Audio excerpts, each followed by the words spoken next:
going into be going into our project management class right about now. Please permit me to share my screen. Thank you.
Hello, everyone. Please be patient, please. Let me try to.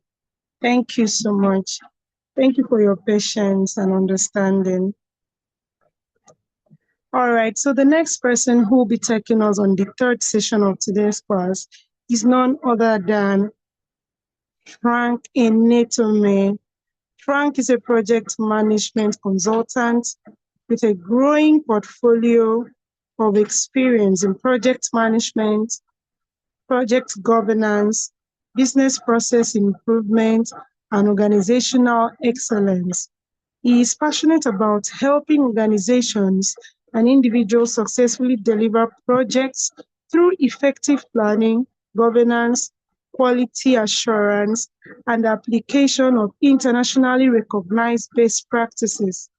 Frank is committed to continuous learning and professional development, combining analytical thinking with practical problem solving to address complex organizational challenges. He believes that successful projects are built on sound governance, effective leadership, disciplined execution, and a culture of continual improvement. Ladies and gentlemen, with a clapping of hands in the chat room, let's make welcome our third trainer for today, who will be taking us on the project management session today. Frank, please, if you're right there, please, you can take it up from here. All right, thank you so very much. Please confirm that you can hear me loud and clear.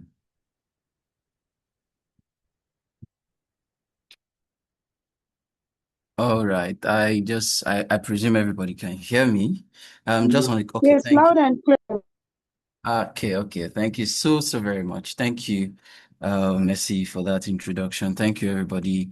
Permit me to share my screen. Thank you for coming to this section this afternoon. Thank you very much. I really do hope that at the end of this engagement, we'll all have a very exciting time. So just a minute, please. Let me share my screen. Okay.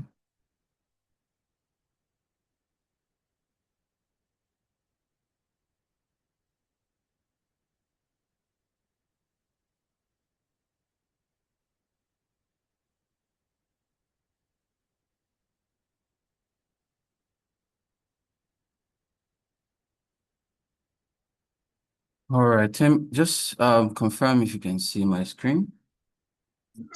Yes, we can see your screen. Okay, awesome. Okay, yeah. Today I'm going to be taking us through project governance. project governance. Just a minute, please. I'm having a bit of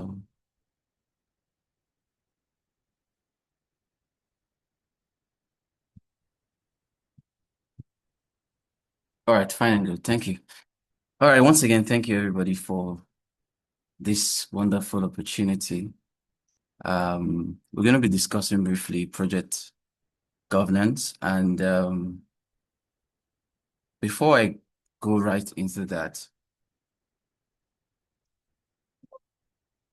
just a minute. I don't know what is happening.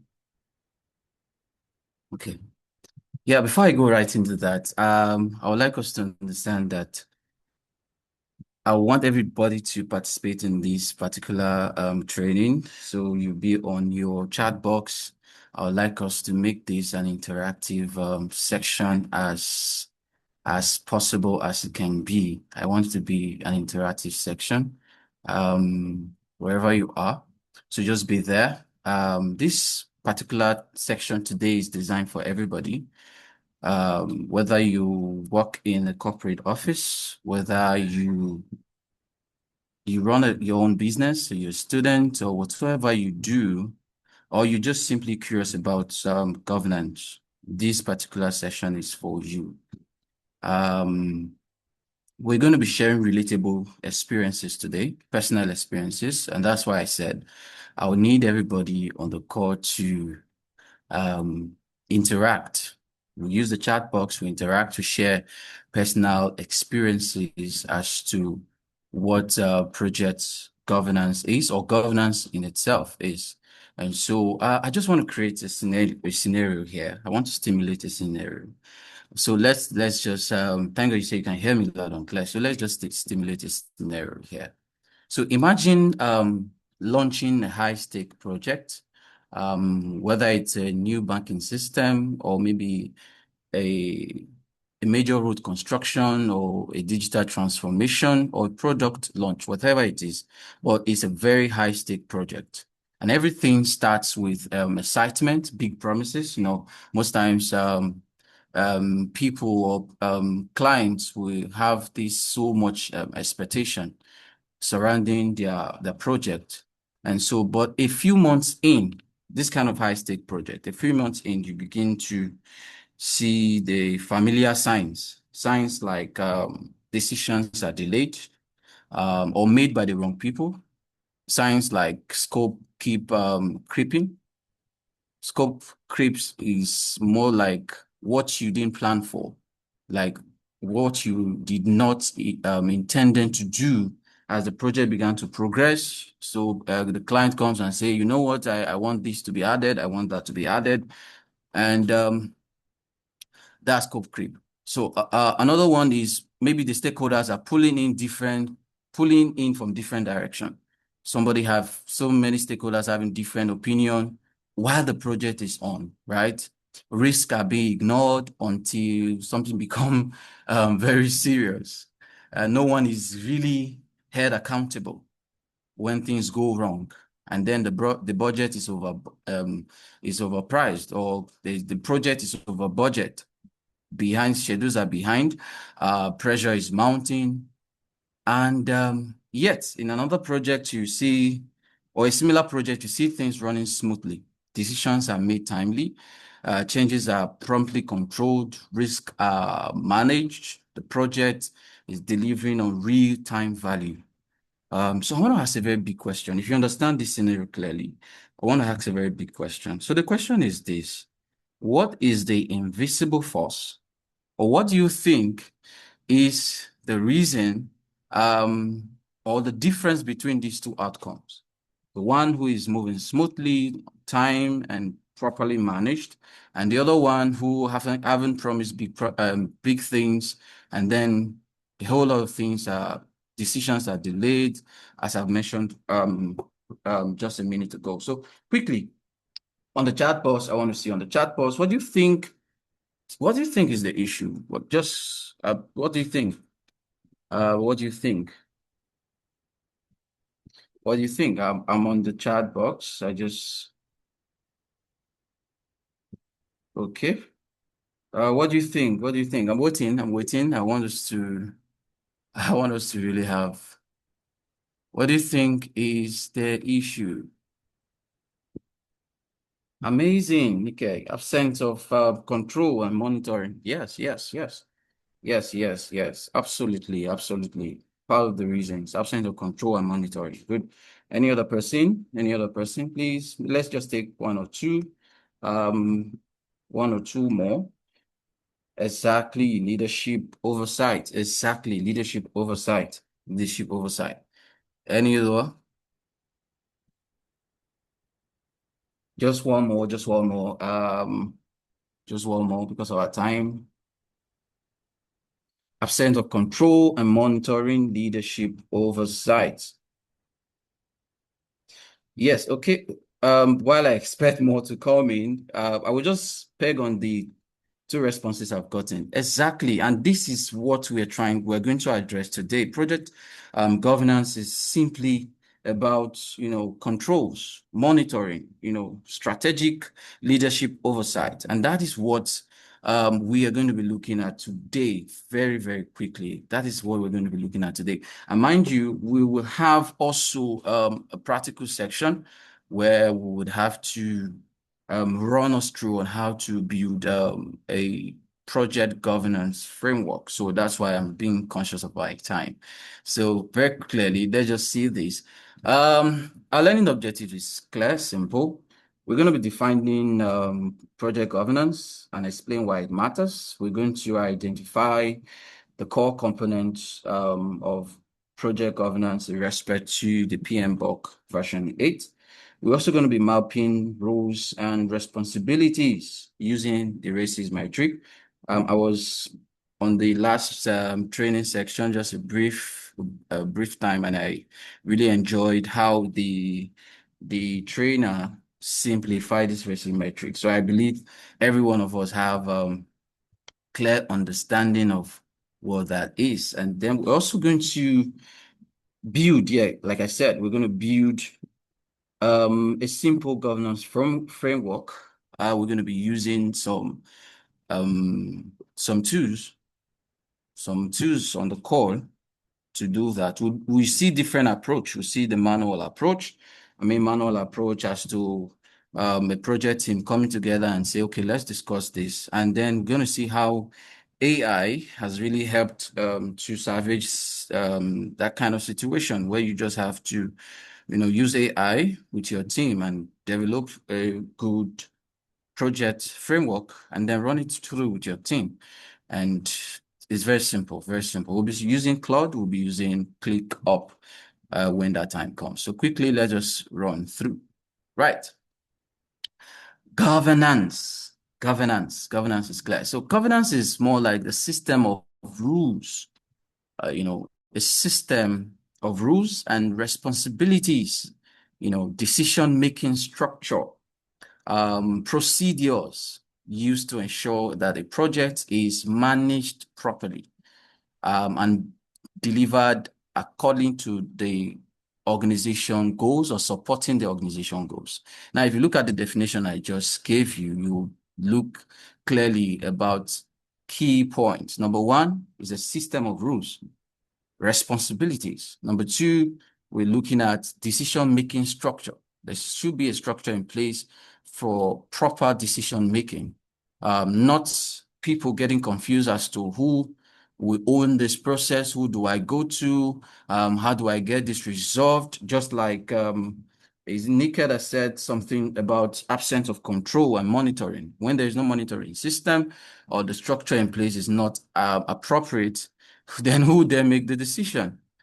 Okay, so project governance is simple: set of rules, responsibilities, decision-making structure, and procedures. Let's just think of it more like a control system, that ensures that every project stays on track. Every project stays on track and follows the organization standard and satisfies stakeholders as well. So if you see on the screen, you see about four major things. One is oversight. The other one, like I've mentioned, decision making and accountability. I'll just touch a few on them because of our time. I've said something about oversight. mentioning about oversight, we are saying somebody who monitors, or a system that monitors, supervise the project, ensure that it's progressing as planned. And then when we come to decision making, it's a process that evaluates options, right? And approve actions, evaluate options, evaluate things, and then approve actions that will affect the project's direction. It will definitely affect the project scope, and even the budget, the schedule, the resources. These decisions are critical decisions. For example, like a project sponsor approves a request to increase the project budget due to, let's say, unexpected cost, right? So that's for that. With that, before such a decision is being made, are there meetings, strategic meetings, where these things are being discussed to know that such decision being made will it impact the project negatively, or will it be a right call to better improve the project? So there must be a decision-making structure. So project governance is certainly about that. And then accountability. Somebody has to be held accountable, responsible for certain decisions that are being made. And someone will also have to come and answer for their performance. So project governance gives you that kind of structure where, as decisions are being made, accountability is also ensured. And then value alignment is also a very key aspect as well. The project in itself has objectives. You can't start a project without objectives. So the objective is in alignment to the value that is to be delivered. So there must be a structure in place where we would actually say in real time, is the project moving according to the value expected of it? Or at the rate we are going, are we sure we're going to arrive at that point of value for ourselves? So it's a very important conversation. There are many relatable examples I have. For example, let's say on a personal note, like let's say planning a wedding. Who has the final say on the venue and the budget and the list? That kind of structure is governance. Let's say community, for example, a neighborhood association planning a street festival. I think that's one of in fact, our project sample today is somewhere around that community festival. And so someone needs to sign off on budget, create permits, that's for me is governance, right? Or on a corporate scale, a company launching a new IT system needs a steering committee to approve major changes.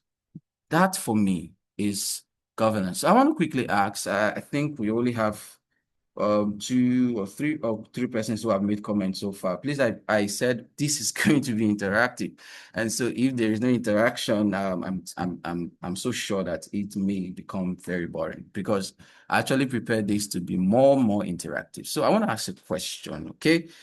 Quickly, can anybody tell me, and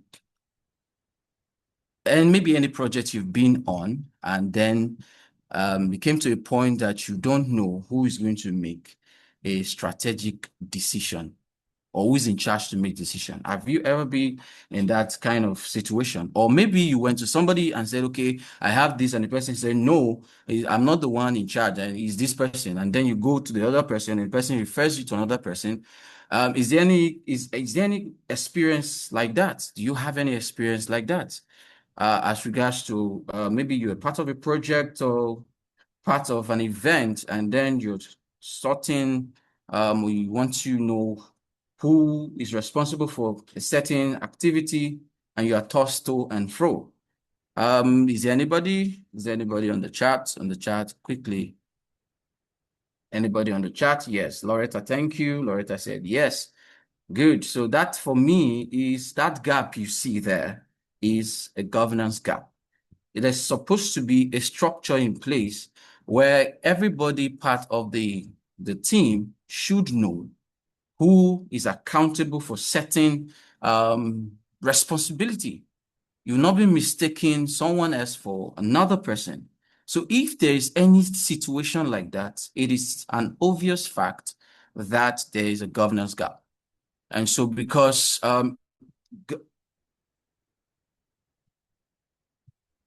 okay. Okay. I thought somebody else was dropping something else. I'm saying time, attendance, and not. Okay.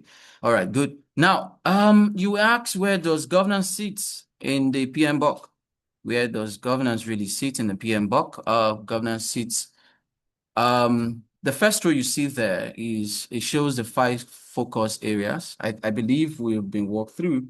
Okay, Olutayo. Yes, Olutayo said yes. A project where the project manager was posing as the project sponsor, tried every possible means. Exactly, sir. Yes, exactly. So you see that is a very serious governance gap, a serious governance gap. Someone's hand is raised. Okay. I don't know who that person It's me. is. It's me, Momojewe. Good afternoon, sir. Thank you very much, sir. Sir, Yes. I want to ask a question. What if in a situation, maybe I have an information and we don't know who to meet? Because I've had that kind of situation. Now, somebody sent me a message now as I'm in my office. I came to do something in the office that they want this information. But I am thinking if I give, I don't know if my superior, because he may query it or not. But this information is vital. So I said, okay, wait, don't send my number. Is it wrong if I have the information and it's not harmful to deliver the information, even I know I will still refer them back, maybe because of bottleneck of administration? Is it wrong, sir? Yes, I think for me it's wrong because you report to someone.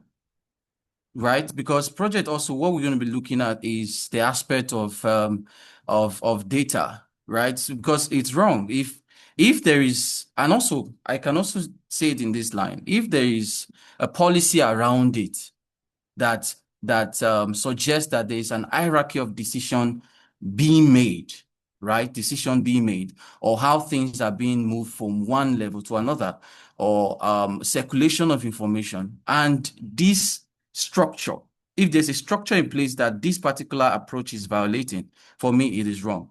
If you have to give that statement, you said, hold on, I will get back to you. You have to know whom you are reporting to. And then, even though you feel it is right? Okay, this doesn't really make a difference. It doesn't really make a difference if I just tell this person this information. You have to follow through a proper channel. If there is a structure in place, there must be a proper channel for such dissemination. I don't know if you understand what I just said. So it's quickly for you to make maybe a call.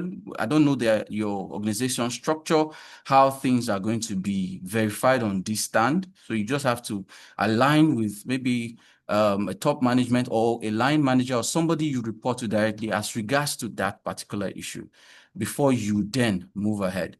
I will give you an instance as to there's a project I'm managing, and then there are certain decisions that are supposed to be taken real time, right? And I know by virtue of the role and the structure of the organization, I'm supposed to take those decisions. It's within my comfort to take those decisions. But the way I work most times, I just have to follow proper channel. I have a line manager I'm reporting to.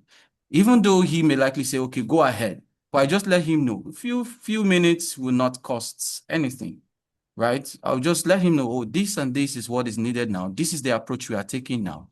And then if it's not in line with his own expectation or what the project framework has already outlined for us, he will give me a recommendation of what to do in that regard. I hope that has answered your question, sir. Yes, sir. Yes, sir. Very well, sir. Thank you, sir. I've already put it in the chat box. So thank you for clarity. Oh, thank you. Amazing. Thank you. All right, good. So where are we?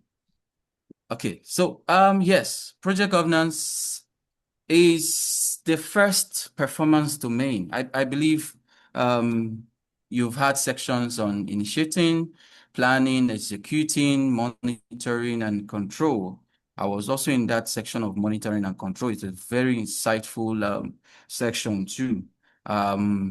So aside that, this other role you see in board performance, so project governance, of it, in fact, the beginning of it.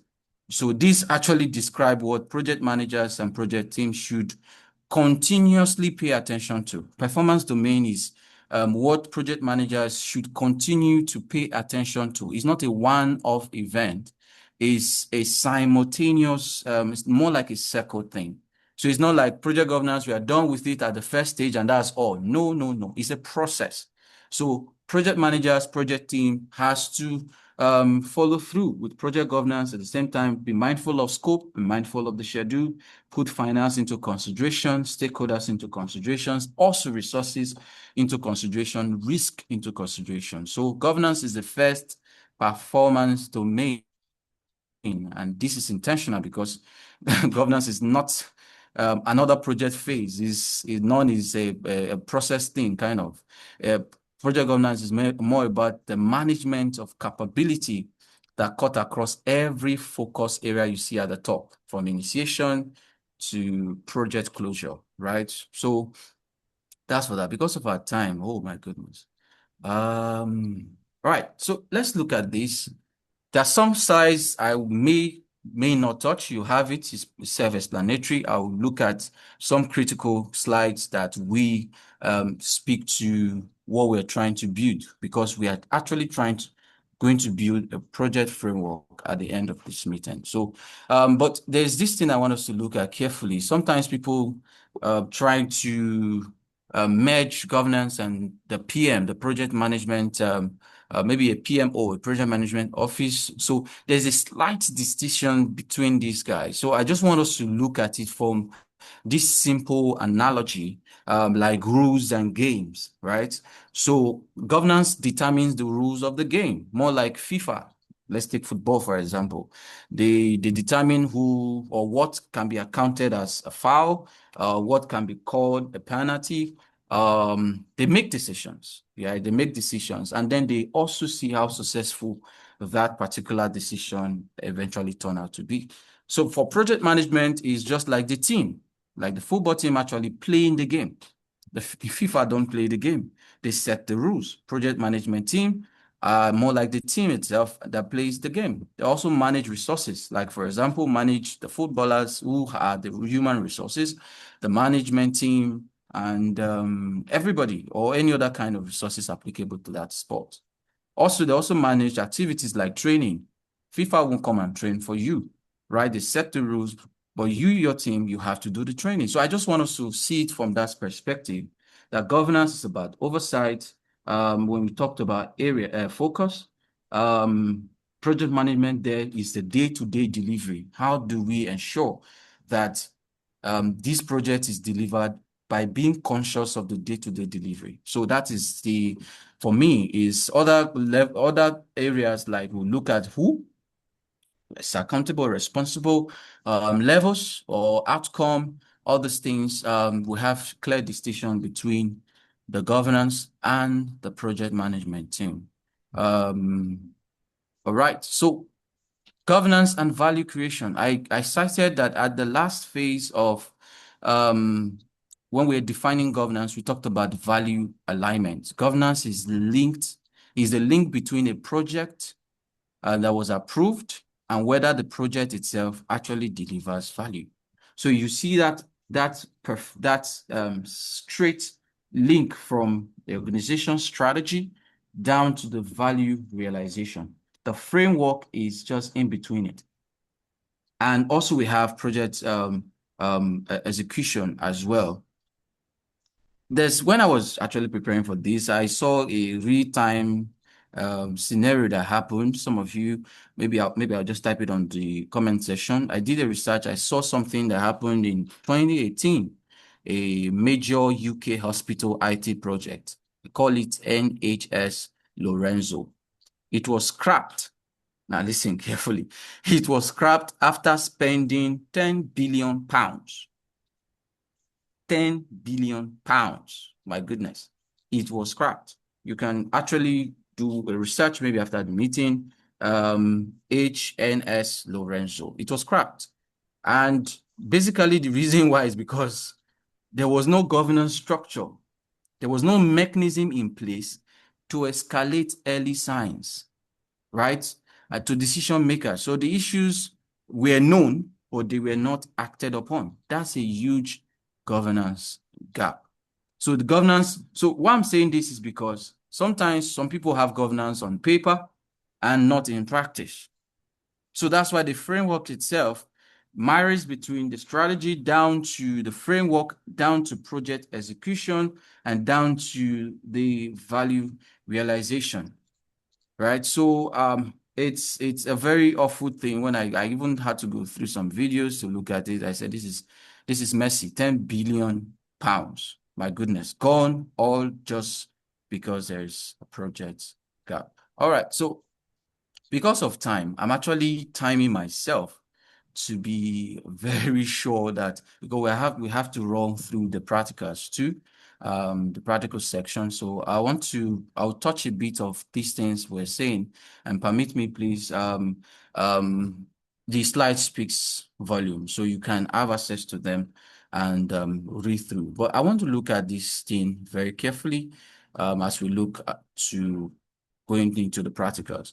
Now, we have different types of project models, different type. There is a steering committee model. There is the sponsor-led model. There is the PMO-led model. There is the agile or the team-led model. So I just want to stratify this model to tell you when such project model can be applied. There are different kinds of projects, different. A wedding is a project. Building a house is a project. Maybe organizing a community carnival is a project.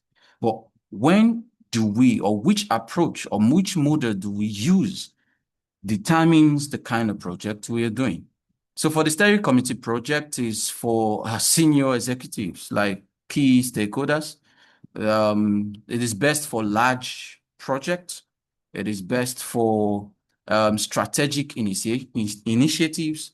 It is best for high-risk projects. So if you have high projects, high-risk projects, strategic initiatives, you have to go for the steering committee model, right? So the advantage of this is this. There is better strategic alignment. There is strong risk management, and then there's shared decision making because it's a committee. So everybody discuss about it before the decision is eventually made. No one person stands up to say, my word is yea and amen. So there's shared decision making. Decisions are made collectively after reviews, right? And then there's a stage gate approval. That means you get to a certain stage, you review what has been done in that particular stage or phase, and then you assess and approve before you move to the other stage. So steering committee gives you that kind of advantage. But remember, it's for large projects, high-risk projects. If you do your risk assessment on the project itself and discover it's a high-risk project, you have to adopt this model is one that you can adopt. The PMO is more like is managed by the PMO, that's the project management office. The advantage also is for large organization, right? A large organization. It's also for an enterprise initiative. It's also for a very big project too, where we have multiple organizations, where we have multiple projects and programs all running concurrently. We need to run the PMO model.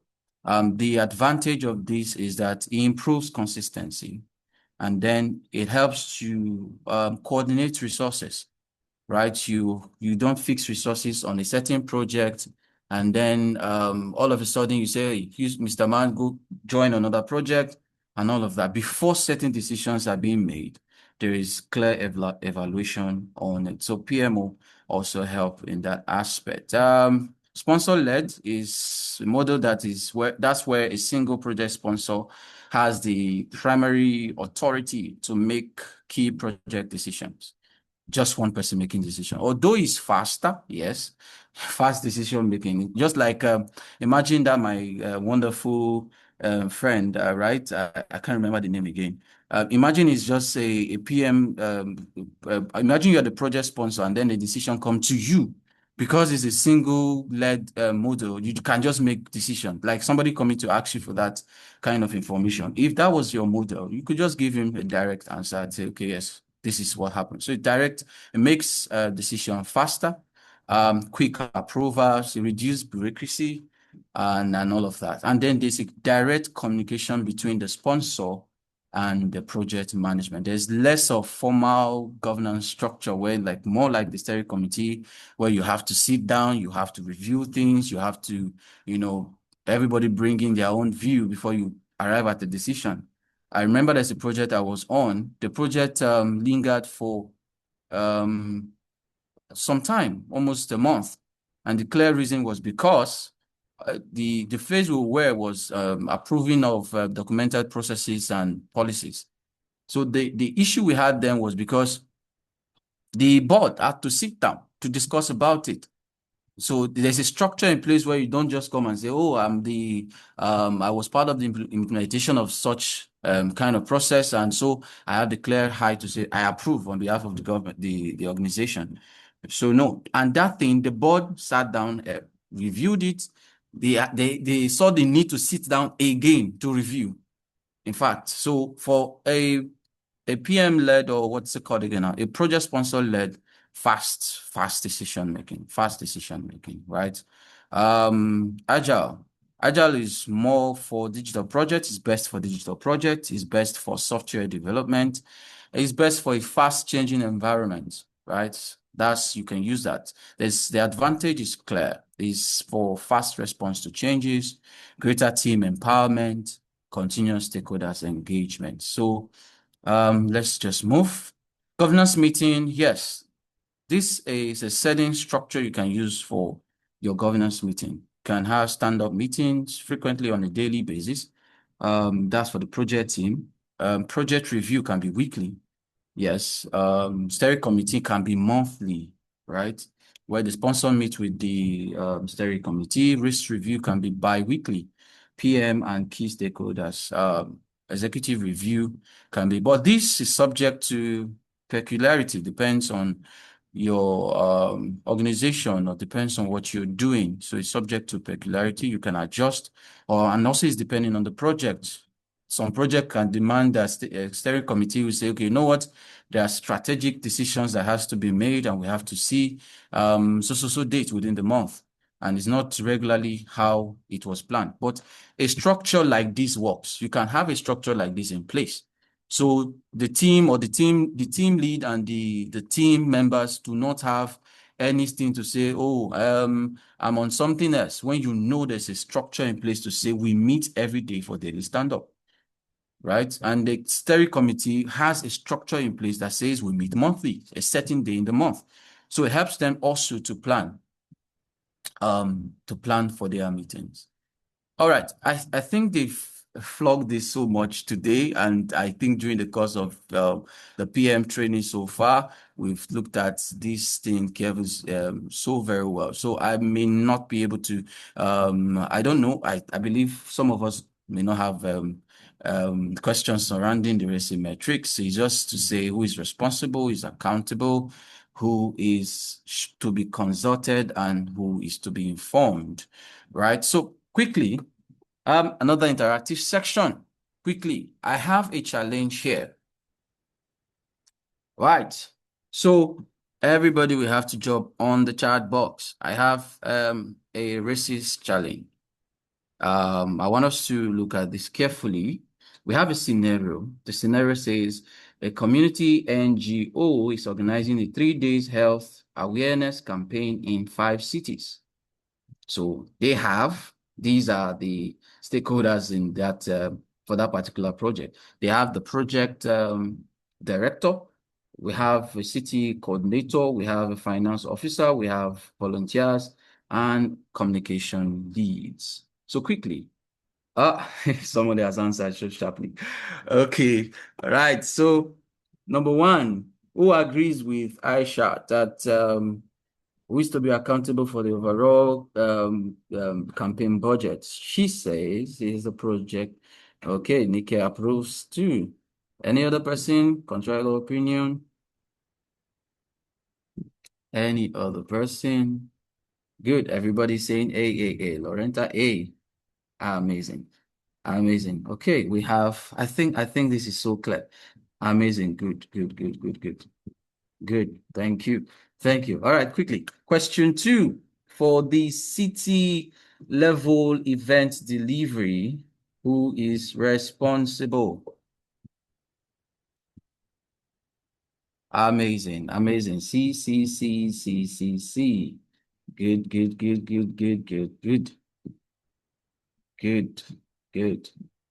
Exciting. This is good. All right. Thank you. Oh, I really love this engagement. Now I'm feeling more like I'm home. I like this. Thank you very much. All right, last question. Oh, someone has even answered last question. Last question. Oh, do we agree with it? Last question, is it D? C rather. Is it C? Oh, thank you. Lorenta has a different opinion. I like this. I like when we have different opinion. Oh, so it's between C and D. C and D. If not that we have so much people on the call, I would have said those who get the correct answer, lunch for you guys. But but we have so many people on the call right now. Okay. Absolutely, D is the answer. The communication lead needs to plan their approach, their outreach based on the budget, so they need to know, but they are not making or doing the budget work. So they have to be informed. Good. Thank you very much for that engagement. I really appreciate this. Thank you so much. All right, so we have the answers here. The structure is here.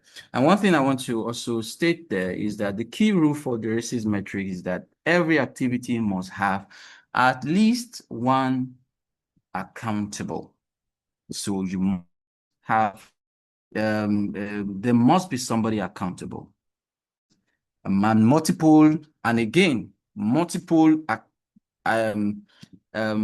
are going to be accountable. If it's more than one, it means it's a governance failure. So it means the governance failure. Right, good. So quickly, I have just 5 minutes for all of this. And before we go into our practical, good. Now, I have right here the governance metrics. What is a governance structure without measurement? What is a governance structure without measurement? There must be a way of measuring the governance structure. You must have to measure. Is it actually effective? Is it properly yielding to a desired goal? There must have to be a governance metrics. And in helping us to, in that way, we'll be looking exclusively on the performance metrics. Since we are looking at the performance domain, how do we know that the governance framework we're using is actually effective? So there are certain parameters or certain engagements that will help us have that checked quickly. Because of time, I'll be looking at just three major ones. I'll be looking at the Schedule Performance Index, I'll be looking at the Cox Performance Index, and probably the Governance Performance Index or Governance Performance Index. Okay, good. So let's look at the Schedule performance metrics. So for the sake of context, I just want to define some acronyms we're seeing there. The SPI is the Schedule Performance Index. The EV means the earned value, and the PV there means the planned value. Okay, so the EV and the PV are two of the three fundamental metrics that is used to determine whether a project is ahead of schedule, behind schedule, or is on track. So it's good when a governance structure must have these in place. You can't just come and then tell for example, a steering committee and come and say, you know what, guys, this project is not moving as planned. You must have evidence to support your claim. So the schedule performance metric is that kind of metrics that help you to know, is this project on track? Is it Is it ahead of schedule? Is it behind schedule? Is it on track? And so just a little mathematics or to be done on that. So the SPI is equals to just EV divided by the PV. EV is saying the budgeted value for the work has actually been completed. The budgeted value for the work that has actually been completed. PV is saying that the authorized budget assigned to the work as planned to be completed at a certain time. So it's a planned value. So I'll give us a very practical example. Let's say, suppose your project has a total budget of 10 million. And by the end of the third month, according to schedule, you plan to complete 40% of work as at that time, according to schedule. By the third month, you're supposed to have completed 40% of the work. So PV is saying 40% times 10 million, that is 4 million naira. So the planned PV is 4 million. And then on the same project, having evaluated what has been done so far by the team has only done 35% of the work. Planned work says 40% should have been done by the end of the third month. But now, having evaluated what has been done in real time by the team, what we saw there is that 35% of the work has been done. So the EV now is 35% of 10 million, and that is 3.5 million. So this helps you to understand. So the schedule variance is now the EV minus the PV. So quickly to align with these schedule performance metrics, let's look at the next metrics, which is now the cost metrics. There's another variable there which speaks about AC, actual cost. Now let's go back to our previous scenario. Remember, the budget is 10 million. The PV is 4 million. What has been done is 35% of the work, and that is 3.5 million. Now we want to look at the actual cost. The actual cost is saying the actual amount that is spent to complete the project, the actual amount, not just the one budgeted, what has actually been spent. So going by our same project analogy, we'll look at something like that same 10 million. Let's actually look at what happened. Labor, let's say labor 4.5 million. Materials bought 2 million, that's 6.5 million. Equipment or whatsoever, hiring or anything, let's just say 500,000. In summary, that is 7 million naira. So there's a very big issue here because the actual cost is 7 million. But EV is saying that by percentage, it is 3.5 million. So this performance, this cost metrics helps us to know what actually have we spent on this project. So if we go by the formula of cost variance says EV, which is 3.5 million, divided by AC, actual cost, which is 7 million. At the end of the day, we will have CPI to be 0.5. And so let's look at the first part here that says, or let's interpret based on the cost performance index. Cost performance index says, when the CPI is equal to 1.0, we are on budget. When the CPI is greater than 1, we are under budget. When it is less than 1, we are over budget. So quickly, guys, help me out. 0.5 CPI based on our work now is 0.5. 0.5. Is he under budget or is he over budget? Is he under budget, over budget? Over budget. Thank you. Over budget. 0.5 over budget.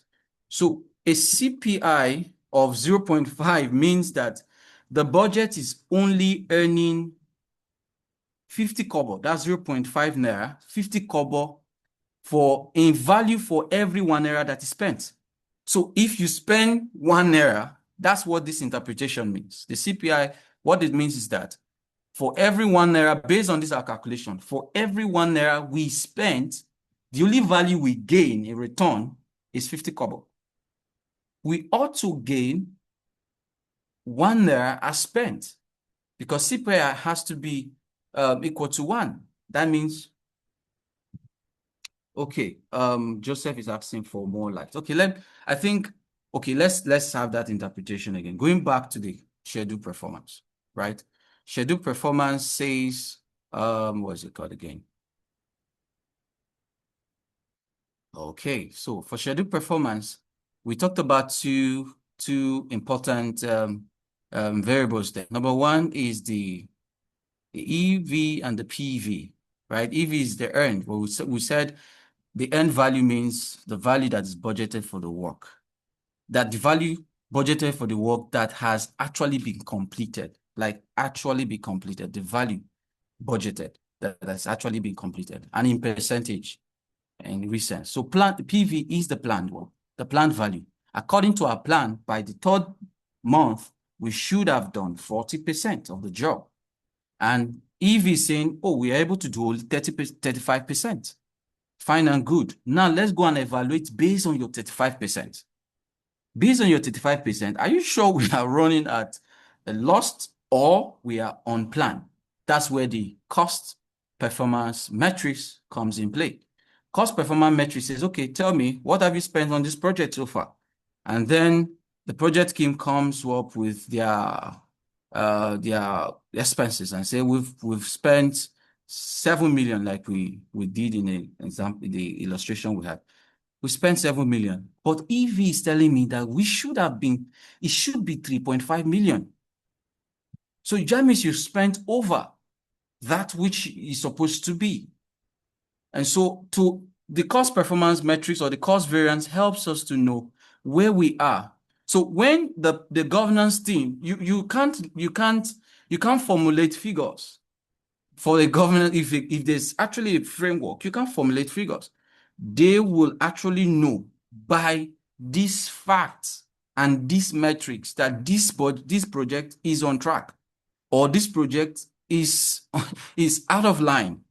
And that will help. Imagine we're doing this illustration evaluation on a monthly, weekly basis. Imagine we're doing that on a monthly, weekly basis. And the committee had to meet on a monthly basis, like we talked about the framework meeting. And then we don't have to go into 3 months, 4 months. In fact, for me, that 3 months already, except maybe there's a structure that says we evaluate the schedule performance or cost performance for every 3 months. But for me, that 3 months is almost enough time for them to already know that this project is off track. So, but it's still, regardless, this is coming not at the end of the project, or obviously so much time into the project is coming in between. It will now help the committee to quickly make strategic decisions going forward on what they can do. So these help us. So because of our time, there are other metrics for quality performance metrics. There are metrics that also measure the risk management. There's metrics for stakeholders' performance too. There's metrics for the governance effective. Even the governance itself has to be measured as well. The governance itself has to be measured as well. And because of our time, sincerely, I would love to have gone through that with you, but because of our time, we'll not be able to do that, right? But the slide will be shared to you. It's clear, it's written there for you to have access to.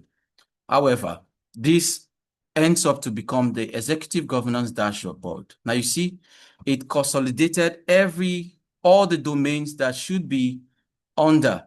Consolidates the schedule, the cost, the quality, the risk, the stakeholders' performance, the governance itself, and compliance, audit, value delivery. So if there's a good governance in place, they will sit down. These are the things they talk about. They look at the schedule. Are we performing well? Is it on track? They look at cost. Are we performing well? Is it on track? Quality. Are we really delivering good quality as much as we are being cautious of the time, right? They look at the risk. what risk exposure that we are having on the daily basis. These are the things that they discuss. So imagine a project that is having some kind of structure at intervals, in fact, concurrently that is going. Obviously, that kind of project shouldn't fail. Obviously, it shouldn't fail. All right. And then there's an escalation path for us. The project manager can escalate to change control board, and then they can escalate if it's beyond them. There are certain parameters for escalation. If it's beyond certain parameters, they escalate to the project sponsor. If it's beyond certain parameters, they escalate to the executive steering committee. My apologies for the time. I really want us to engage in the practical, and that's why I'm just being fast with this. Now, this is the practical. This is our practical. We'll not be able to take the manual approach as to what we should be doing. If it's a manual approach, there's a step-by-step approach we can take. But I'll quickly help us to use an AI tool to go around this very, very, very quickly. I will help us with an AI tool. First of all, let's look at the practical here. It says we have a project at hand. The project is a community youth skill festival, an event in 3 cities funded by local governments. The grant is $50,000 US. The goal is to provide free digital skill training to 500 people and all of that. So this is the project. So the step is, first we have to define the purpose, the objective. Then we have to, second step, we have to identify the roles. And of course, we can use the rating metrics for that, or the project charter also can help. Step by step, also decision making. Step 3, rather, set decision authorities. That also helps us. You look at this escalation path. People who to make decision when it can be escalated if it's beyond their jurisdiction to make such decision.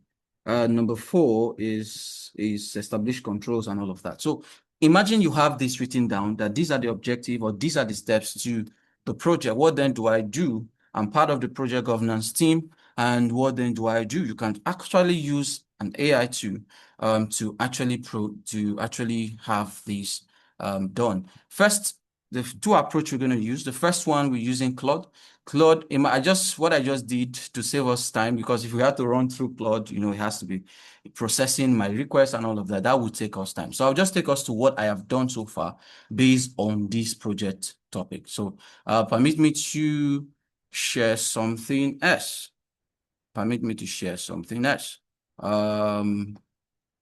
So let's go to Claude.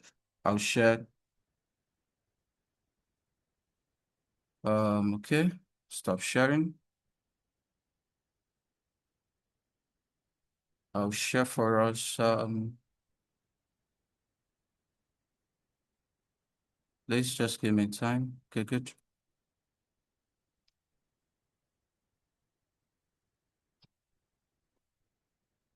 All right. This may be a little bit faint, but please just follow through with me. Now, this for me, if you see where my console is, I pinned 2 things here, right? This for me was the project governance framework development. So you can use Claude to design the framework. You can see me, I just did a screenshot. I did a screenshot of that particular, I did a screenshot. You can see here, I just did a screenshot. So imagine you already have this already planned out, what you want to define. Of course, the project framework contains these 5 major things. There should be a defined purpose, an objective. There should be identified roles. There should be,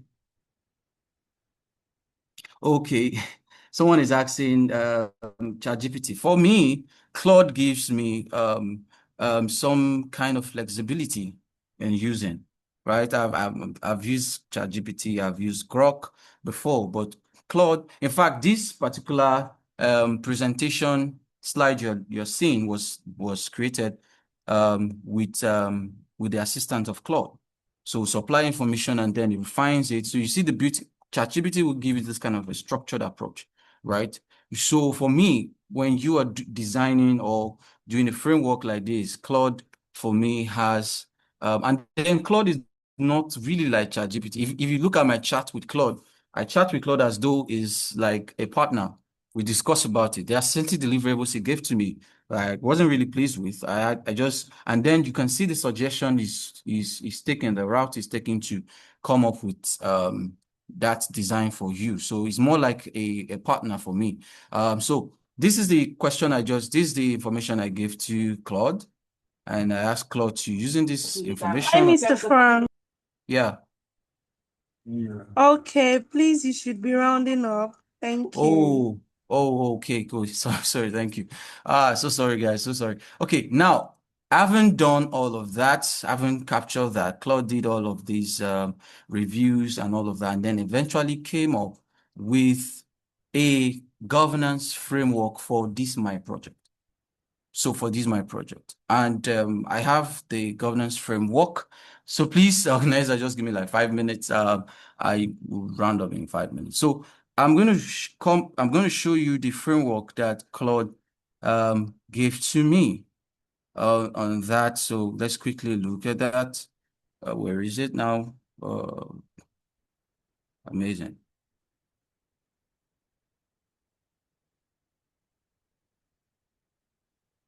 So this is a framework. This is a framework. Okay. This is a framework. This is me asking Claude for a framework, and then look at what he came up with. Absolutely wonderful.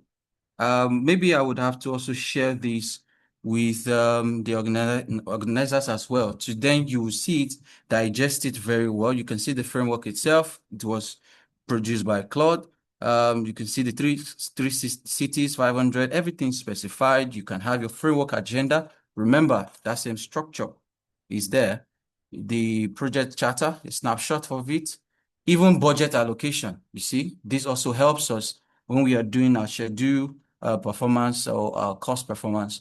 The timeline is also here. The framework overview, the purpose is defined. Everything is defined. The roles, they are defined.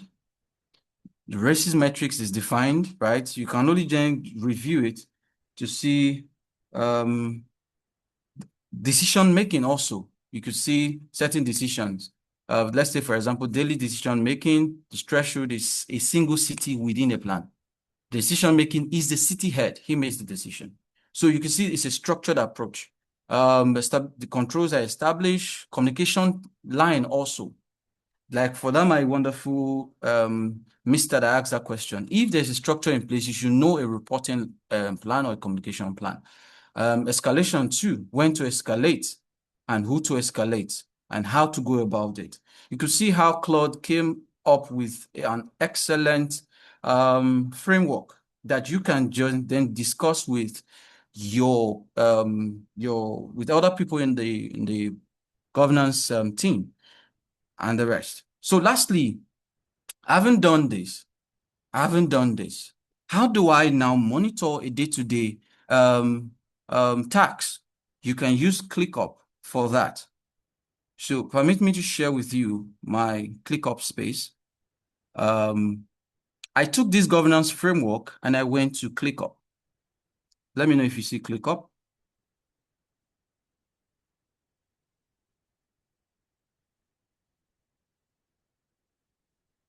So there's not enough time for me to talk about ClickUp, but ClickUp helps.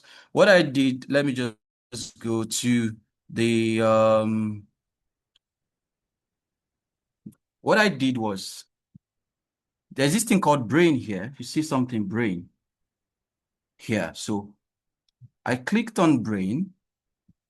Let me take you back to our discussion. I uploaded my framework. Right. I uploaded my framework. And then I asked brain this simple question. Oh, what's going on?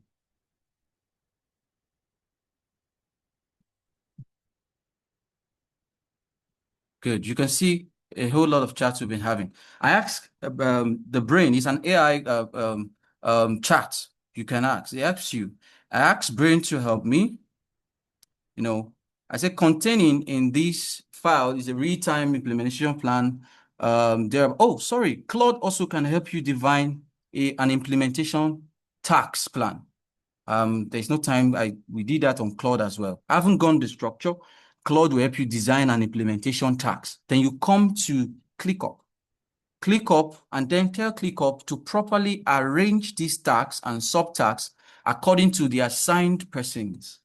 If actually this program manager is somebody I know, we can then attach the person as well, his email, he will be part of the team, and then tell ClickUp to arrange this properly. You can see it said, Frank, this is a big one.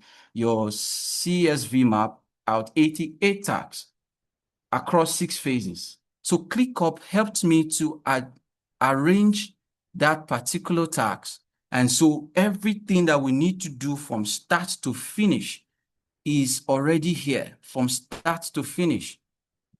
Just a minute, I show you that, and then I'm off I'm off the grid from start to finish. This thing is delayed.